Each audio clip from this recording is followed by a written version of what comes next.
The knock came at exactly midnight, not loud enough to sound brave and not soft enough to be ignored, a hesitant rhythm against the steel door of the Iron Serpent's motorcycle club that cut through the cigarette smoke and old rock music like a blade, and when the door finally opened, the sight waiting outside did not match the fear everyone felt inside, because standing there in the rain was not a rival biker or a cop or trouble-wearing boots, but a skinny teenage boy soaked to the bone, shaking.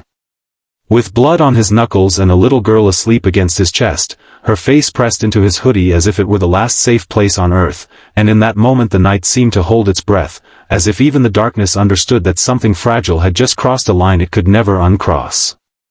If stories about kindness, second chances, and unexpected humanity matter to you, take a second right now to like this video, share it with someone who believes people can change, subscribe to the channel for more real, emotional stories, and tell us in the comments where you're watching from, because this story begins in the shadows but it belongs to everyone who still believes light can find its way in.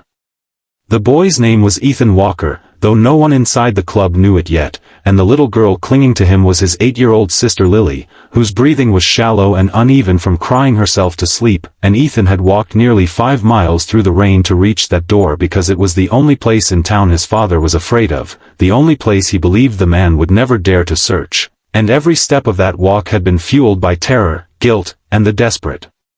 promise he had whispered to Lily that he would keep her safe no matter what, even if it meant asking monsters for mercy.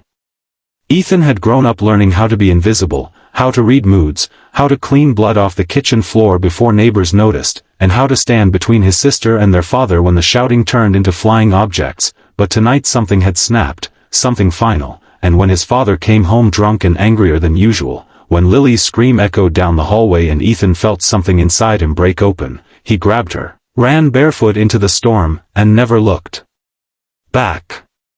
Inside the Iron Serpent's clubhouse were men and women with scarred knuckles, prison tattoos, and reputations that made parents lock their doors, people who had built walls around themselves so thick that feelings rarely made it through, but when Ethan crossed that threshold, dripping rainwater onto the concrete floor, those walls cracked in ways none of them expected, because fear that raw has a smell to it, and everyone in that room recognized it from their own pasts, even if they pretended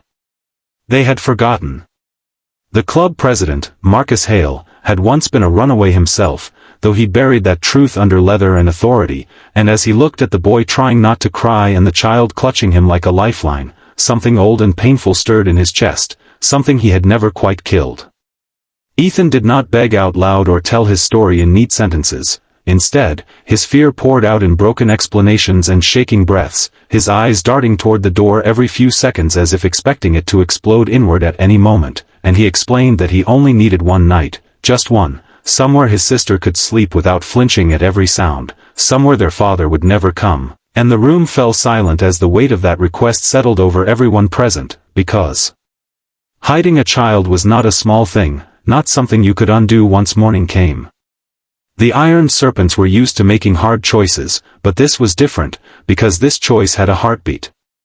What happened next was not instant heroism or dramatic speeches, but something quieter and more real, as the club members exchanged looks and memories flickered behind their eyes, memories of nights when they themselves had wished someone would open a door for them, and slowly, without ceremony, decisions were made. A spare room in the back, usually used for storage, was cleared out and filled with blankets. Someone found clean clothes that might fit a child. Another member brought hot soup without saying why. No one asked Ethan to explain more than he could handle, and no one told him he was brave, because they could see he did not feel brave at all, only terrified and responsible for a life much smaller than his own. As Lily slept on a couch that smelled faintly of motor oil and laundry soap, Ethan sat on the floor beside her, his back against the wall, fighting sleep with everything he had because letting his guard down felt dangerous, and in those quiet hours, Marcus watched him from across the room, noticing the way the boy flinched at raised voices, the way he automatically placed himself between Lily and anyone who walked past, and the way he apologized for everything, even things that were not his fault, and Marcus recognized the shape of survival in him, the kind that carves itself into a person too young. Somewhere between midnight and dawn, the rain stopped, but the fear did not.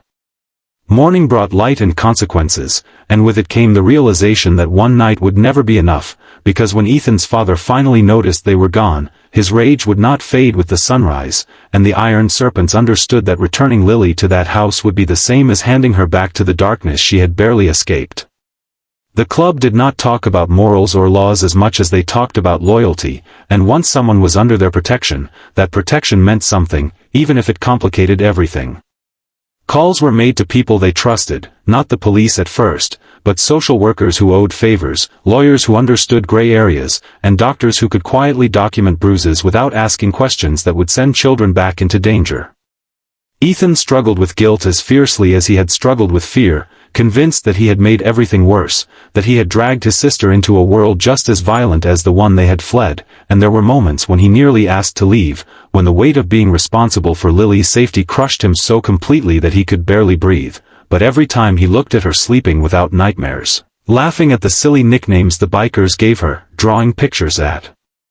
a table usually covered in maps and tools, he understood that safety sometimes wears unexpected faces. The iron serpents did not become saints overnight, but they became something else, something gentler in small, meaningful ways, and in protecting Lily, many of them found themselves protecting parts of their own pasts they had abandoned long ago. The real battle came when Ethan's father showed up, not at the clubhouse door but at school, at hospitals, anywhere he thought his children might be hiding, and the pressure built like a storm on the horizon, threatening to tear apart the fragile peace Ethan and Lily had found. Legal processes moved slowly, painfully so, and there were nights when Ethan lay awake convinced that everything would be taken from him by morning, that the world would once again choose rules over children, but each time, the iron serpent stood firm, showing up to court dates in clean jackets, speaking carefully, proving through action rather than words that safety, stability, and love were not limited to people with perfect pasts.